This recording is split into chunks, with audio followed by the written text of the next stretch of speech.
Slavers left her to die in the desert. Human boy found her and faced them all alone. 16-year-old Jake Reeves was supposed to be dead by now. That's what the foreman told him 8 months ago when the mining accident took his father and left Jake with nothing but a crumbling shelter and a salvage sled on the most brutal desert world in the Outer Rim. Eridus Prime didn't forgive mistakes. It didn't forgive weakness. And it sure as hell didn't forgive orphans. But Jake survived. Barely. Every week he ran the same route, 40 miles through scorching dunes to the supply depot, trading scrap metal for nutrient packs and water rations. Keep your head down. Stay alive. Don't think about tomorrow. That was the plan until he saw her, a small shape in the sand, purple skin blistered and cracked like dried clay, chains still locked around tiny wrists. She couldn't have been more than 6 years old and she was dying. Jake's hands froze on the sled's controls. He should keep moving. He had maybe 3 days of water left for himself. The supply depot was still 20 miles out. Stopping here, in the dead zone where the heat could boil blood by midday, was suicide. The child's chest rose, fell, barely. Jake killed the engine. He dropped to his knees beside her, his shadow falling across her face. Her eyes cracked open, golden with vertical pupils, and she whispered one word in broken galactic standard. Sold! Something cold punched through Jake's chest. He knew that word. Everyone in the Outer Rim knew that word. The Krath cartel, slavers, the nightmare that parents on a dozen worlds used to frighten children into obedience. And this child, this tiny, dying girl, had been their property. Jake's throat went dry, and it had nothing to do with the heat. He looked at his sled, his supplies, his carefully rationed survival. Then he looked at the chains on her wrists, the way her fingers twitched toward him like she was trying to reach for help she'd stopped believing would come. His father's voice echoed in his memory, rough and certain. Jake remembered those words like they'd been carved into his bones. Help those who need it. That's what made them human. That's what made them worth a damn. Jake scooped her into his arms. She weighed almost nothing. Her skin was furnace hot against his chest, and he could feel her heartbeat, too fast, too weak, fluttering like a trapped bird. I've got you, he whispered, even though she probably couldn't understand. I've got you. He abandoned the sled, abandoned the supply run. He turned toward his shelter 12 miles back through the dunes, and he started walking. The girl stirred once, her golden eyes finding his face. Her cracked lips moved. Sold, she said again, but this time it sounded like a question. Not anymore, Jake said. By the time he reached his shelter, a half-buried prefab HAB unit his father had salvaged years ago, Jake's arms were screaming and his vision was blurring from dehydration. He kicked open the door, laid her on his cot, and grabbed his last clean water pouch. She drank like she'd forgotten what water was. When she finished, she gripped his hand with desperate strength, her golden eyes locked on his face. Jake felt something shift in his chest. A choice, a commitment. He didn't know her name, didn't know her species, didn't know if he could even keep her alive. But he knew one thing with absolute certainty. Whoever put those chains on her would come looking. The Krath cartel didn't let their property walk away. And when they found her, when they found him, they wouldn't ask questions. Jake looked at his father's old mining charges stacked in the corner, his salvage wrench, the emergency beacon he'd never had the credits to activate. He was 16 years old, alone, barely surviving. And he'd just made himself an enemy of the most brutal slaver cartel in the Outer Rim. The smart thing would be to call the authorities, turn her over, walk away. Jake looked at the girl on his cot. She was still holding his hand. Guess we're doing this the stupid way, he muttered.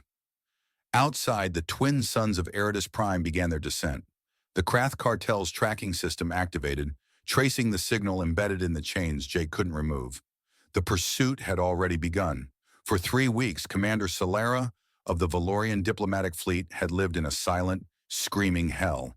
The official report was cold, clinical.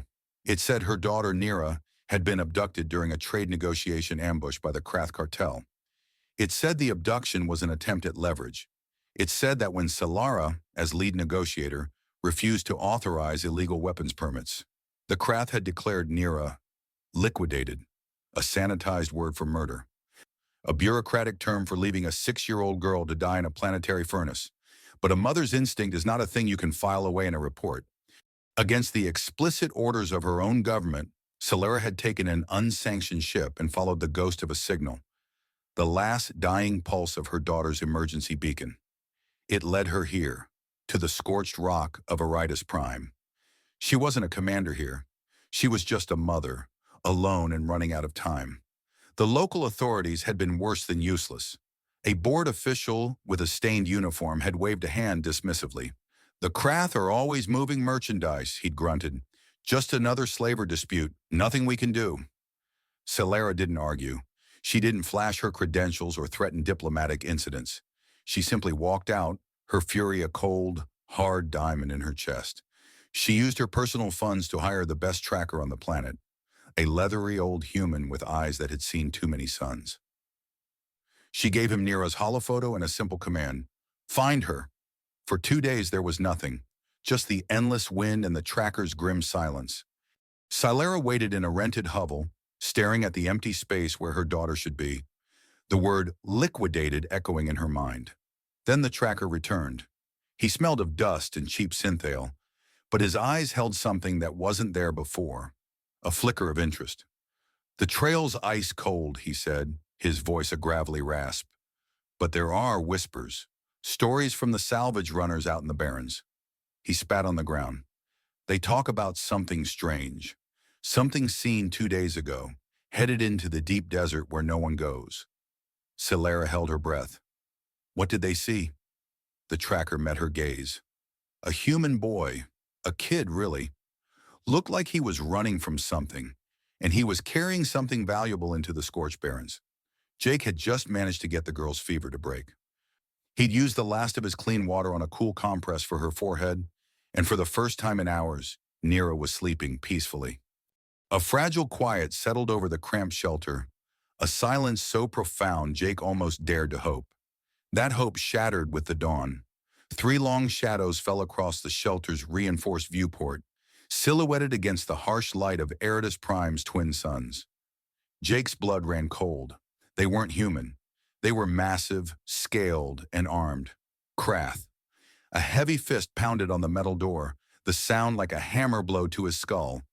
A voice, a low, guttural rasp that scraped like rock on steel, cut through the air.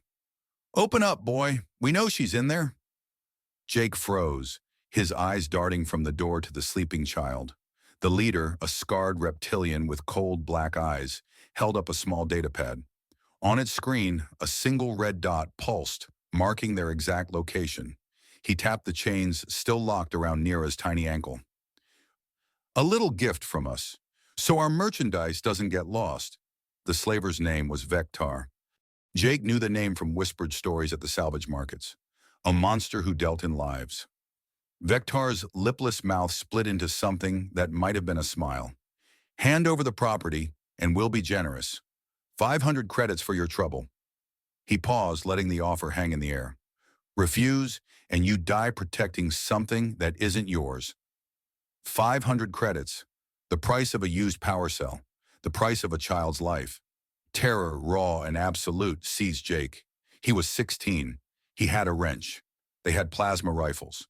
But then he looked at Nira, her small chest rising and falling in a steady rhythm, her hand curled into a tiny fist. He saw his father's face in his mind, heard his voice calling him to protect those who couldn't protect themselves. In that instant, the terror burned away, leaving behind a cold, hard resolve. With a defiant yell, Jake scrambled past Nira and slammed his hand down on a dusty red panel on the far wall. The emergency detonator for his father's old mining charges. The world erupted in a deafening roar. The shelter's entrance imploded, a cascade of rock and durasteel sealing them in, and the Krath out. Dust and darkness consumed the room. Before the slavers' furious roars could fully register, Jake was already moving. He scooped Nira into his arms, her small body a dead weight, and plunged into the narrow maintenance hatch his father had built for just such an emergency. As he scrambled into the pitch-black tunnels, a new voice boomed from behind the wall of rubble, amplified and seething with rage. It was Vectar. Reinforcements. Now, I want them found. There was a pause and then the final, chilling order that echoed through the rock. 10,000 credits. The girl, alive. The boy, is optional. The scorched barrens lived up to their name. They were a hellscape of cracked earth and shimmering heat waves where life came to die. By midday, the temperature soared to a blistering 160 degrees, hot enough to cook a man in his own skin. But Jake's father had salvaged in these wastes, and he had taught his son the desert's deadly secrets. They moved only at dawn and dusk, when the twin suns were low and the shadows were long. During the brutal peak of the day, Jake found them shelter in the cool, dark mouths of ancient lava tubes. He showed Nira how to crack open geode-like mineral deposits, revealing a sludgy, metallic-tasting water that was just enough to keep them alive. Slowly, Nira began to recover. The terror in her eyes was replaced by a quiet, watchful trust. One evening, as they rested in the lee of a towering rock formation, she pointed a small, purple finger at him and whispered a word, her voice still raspy. Jacob. Jake's heart ached. He managed a weak smile. Yeah, that's me. Later she sat and drew in the sand, a tall, elegant figure with what looked like kind eyes. Nira looked up at him, her gaze filled with a desperate, childish hope. Mama, she said, her voice a little stronger this time. Jake knelt beside her, his own exhaustion a physical weight on his shoulders. I know, he said softly. I promise, Nira. I'll find a way. We'll get you home. But the promise felt hollow. The Krath weren't giving up. Twice he spotted the glint of metal against the burning sky. A tiny, perfect cross that moved with unnatural speed. Drones. They were being herded, played with. He knew they couldn't outrun technology forever. He was just a 16-year-old kid with a salvage wrench, trying to outrun an entire cartel. He had no weapons, no allies. And as he looked out at the endless, unforgiving horizon, for the first time, he had no plan. They made it to the abandoned mining outpost just as the last light of dusk bled from the sky. It was their last desperate gamble, a final stop before the desert swallowed them whole. Jake was checking their water, his hands shaking with exhaustion, when a shadow fell over them. It wasn't a Krath gunship. It was sleek, silver, and silent, settling on the cracked earth with an almost regal grace. A ramp hissed open. A lone figure, tall and cloaked, descended. Jake yanked Nira behind him, his salvage wrench held like a club. Every muscle screamed in protest, but he wouldn't let them take her. Not now. But Nira didn't see a threat. She saw home. Mama! The single word ripped through the desert air. The woman's composure shattered. She threw back her hood, revealing an elegant face, streaked with tears that matched the drawings in the sand. She fell to her knees on the hard-packed ground, her arms wrapping around her daughter as if she were trying to fuse them back into one being. Sobs racked her body, a storm of relief and grief unleashed all at once. Through the blur, the woman, Silara, finally looked up at Jake. She saw the raw, blistered knuckles where he'd gripped his wrench.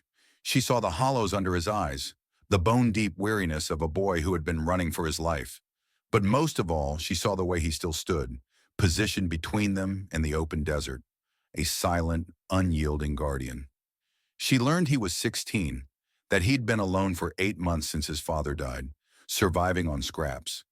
Her voice, when it came, was broken with a kind of sacred disbelief. You saved her, she whispered, when her own people, when the entire galaxy abandoned her. You saved her. Why? Jake just shook his head, the answer so obvious to him it barely needed saying. Because she needed help, he said, his voice raspy with dehydration. That's enough. In that moment, Commander Silara, one of the galaxy's most decorated diplomats, realized this starved teenage human boy, caked in dust and armed with a piece of junk, embodied a kind of honor her entire diplomatic corps had long since forgotten. In the relative safety of the outpost, Silara worked feverishly on a secure datapad, attempting to bypass the communication blockade that had cut her off from her allies. She was trying to arrange a covert extraction, a quiet escape from the cursed world of Eridus Prime. But as she peeled back layers of encryption, she found something far more sinister than a simple comms jam. She found a trail, encrypted payment logs, coded flight manifests, and a name that made the blood freeze in her veins. High Counselor Draven, her own political rival. The horrifying truth unspooled before her eyes. This wasn't a random abduction. Draven had orchestrated it all. He had paid the Krath cartel to kidnap Nira, a monstrous political maneuver designed to make Solara look incompetent, to discredit her, to force her out of her position so he could take it. And then came the final, soul-crushing blow. The order wasn't just to kidnap, it was to liquidate. Draven had paid them to leave Nira in the desert to die, to frame her death as the tragic result of her mother's diplomatic failures.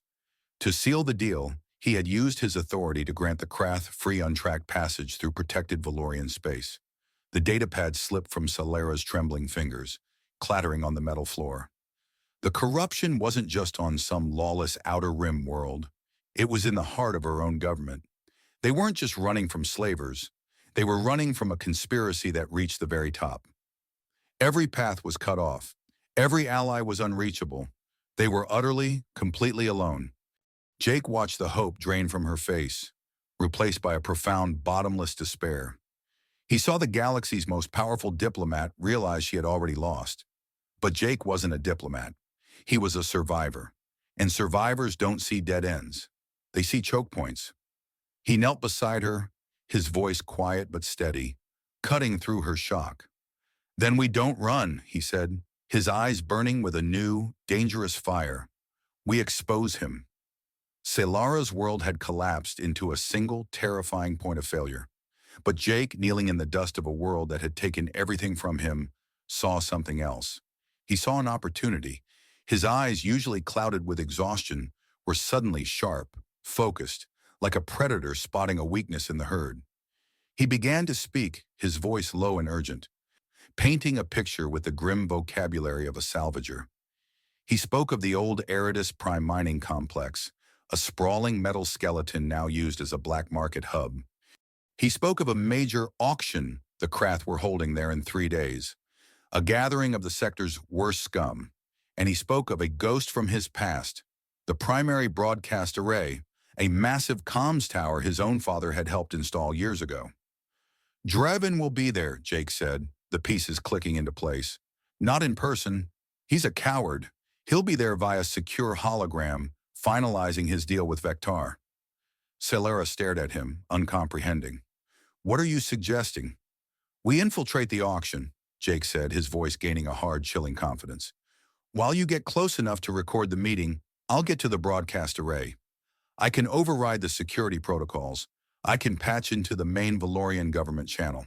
He looked up, his gaze meeting hers, and the fire in his eyes was terrifying and magnificent. "We can transmit everything, his face, his voice, his deal with the slavers. We won't just send it to your allies. We'll send it to everyone." The sheer audacity of it left Solara breathless. It was brilliant, it was elegant, and it was utterly suicidal. "They'll kill you before you even get close," she whispered. A sad, knowing smile touched Jake's lips. It was the smile of someone who had already lost it all. "I've got nothing left to lose here," he said softly, his gaze flicking to Nira, who was sleeping fitfully nearby. "But Nira does, you do, and every other kid those slavers take." In that moment, Solara saw him, truly saw him, not as a boy, not as a victim, but as a weapon forged in grief and solitude. She saw a courage her entire diplomatic corps, with all its power and prestige, had forgotten how to wield. The despair that had crushed her moments ago was burned away by the heat of his conviction. She took a deep, steadying breath.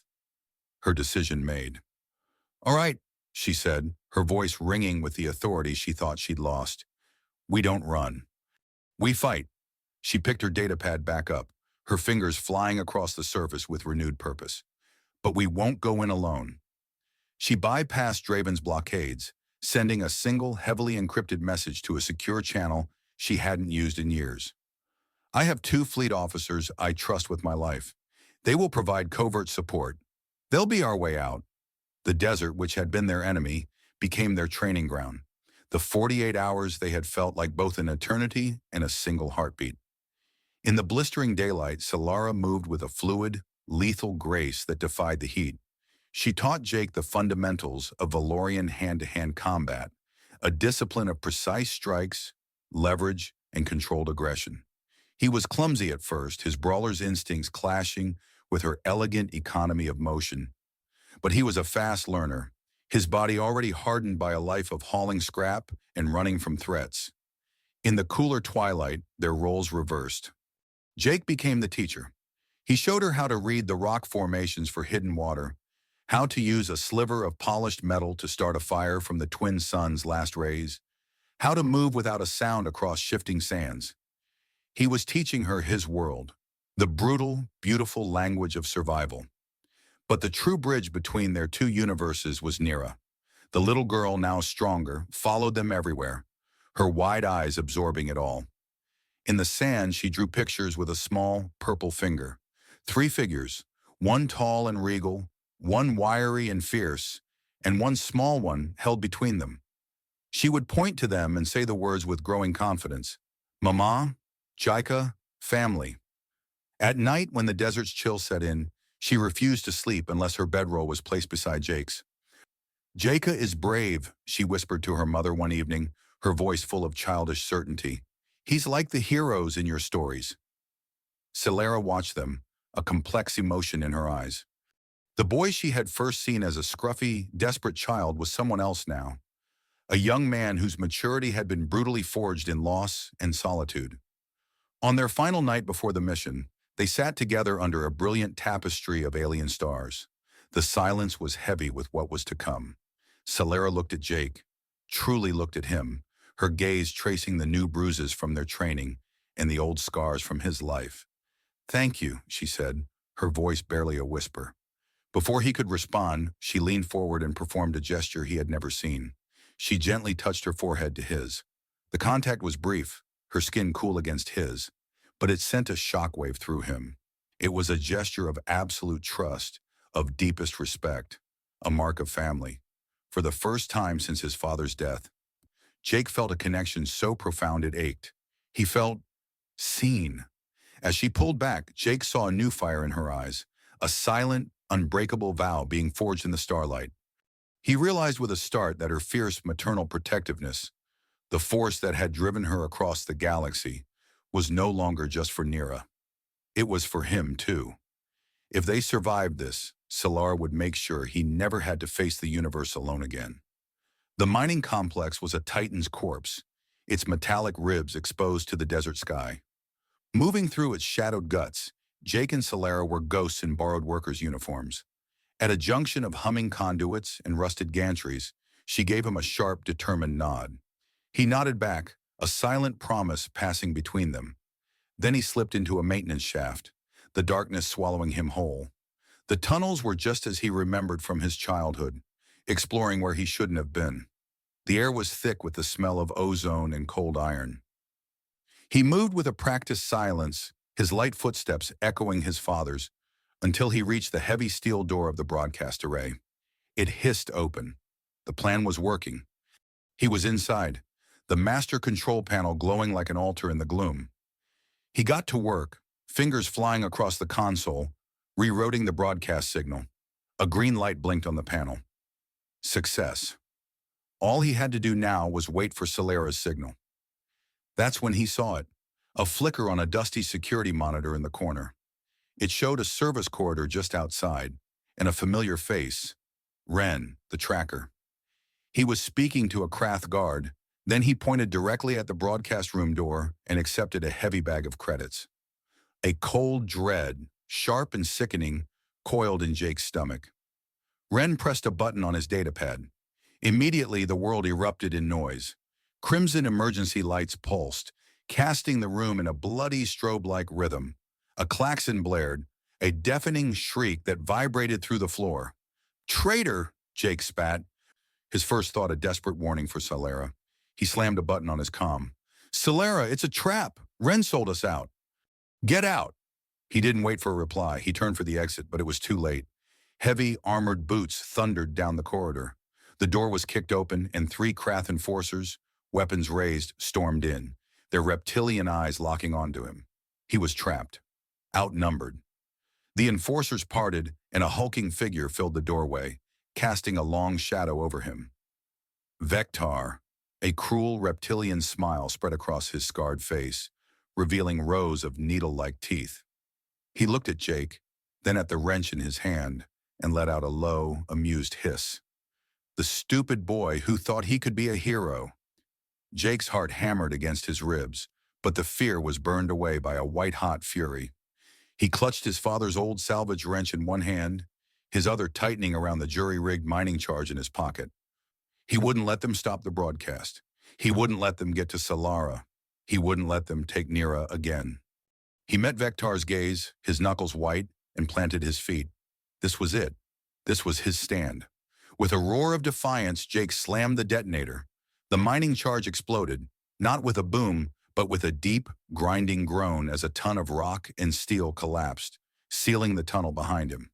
Dust and debris rained down, cutting off Vector's reinforcements. It was just him and the slaver now. Vector lunged, a blur of scaled muscle. His clawed hands swiped, and Jake barely twisted away, the talons tearing through his uniform and scoring his ribs. Pain, white-hot and blinding, shot through him. He swung the heavy wrench, connecting with Vector's knee with a sickening crunch. The slaver hissed in fury but didn't go down. He was a monster. Jake was just a boy. Meanwhile, deep in the auction hall, the tremor shook the floor. Solara's blood ran cold. The explosions. Jake, her plan, her cover, it all vanished. There was only the sound of his fight, a battle he was fighting for her, for Nira. In a split second, she made a choice. She stepped from the shadows. Heads turned. The entire hall of criminals and slavers fell silent as the regal Valorian woman strode towards the holographic dais. Draven's shimmering image faltered, his smug expression twisting into disbelief. Solara, what is the meaning of this? The meaning, counselor, she said, her voice ringing with cold galactic authority as she activated the broadcast, is that your treason is now complete, and the entire galaxy is your witness. She broadcast everything, his voice, his orders to kill Nira, the proof of his payments. Across the Valorian fleet, across civilian channels, the High Counselor's betrayal played out in real time. Back in the tunnels, Jake was fading. Vector had him pinned, one hand crushing his throat, the other raising a vibroblade. You die now, boy, the slaver rasped. Jake's vision swam with black spots. He was out of time, out of strength. But his eyes fell on the broadcast array, its main power conduit sparking erratically. His father's work. With his last ounce of will, Jake grabbed a severed power cable and jammed it against Vector's metallic chest plate as he simultaneously slammed his hand on the console's emergency power surge. The array screamed, and 1 billion volts of raw energy coursed through Vector. The slaver's body went rigid, his eyes wide with shock as he was cooked from the inside out. He convulsed and dropped, smoking and lifeless. The feedback threw Jake across the room, and he slammed into the far wall, his world finally dissolving into darkness. He was bleeding, broken, but he was alive. The auction hall erupted into chaos. As Draven's hologram vanished in a flash of static, armored Valorian officers swarmed the complex, their weapons raised. Slavers were tackled, arrested, the powerful cartel collapsing in minutes. Solara ignored it all, running, her heart hammering as she followed the trail of destruction to the array room. She found him half buried in rubble, pale and still.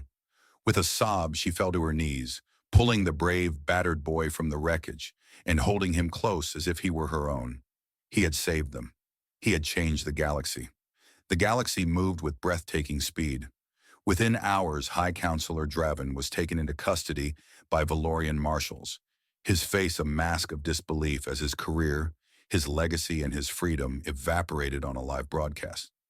The Krath cartel, its leadership exposed and its operations in chaos, was systematically dismantled by a joint task force that had been waiting for just such a crack in their armor. Vector's body was recovered, and his digital ledgers became the evidence that would bring down a criminal empire spanning a dozen systems. Weeks later, Solara stood before the Valorian Grand Council. She wasn't there as a grieving mother, but as a righteous force of nature. She spoke not of her own pain, but of a greater truth, her voice echoing through the hallowed chamber. Honor is not found in political maneuvering, she declared, her eyes sweeping over the shamed counselors.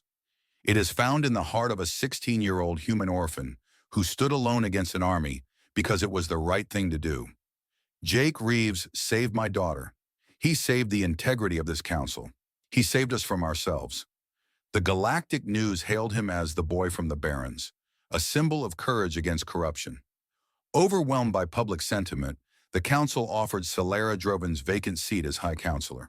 She accepted, but with a single, non-negotiable condition.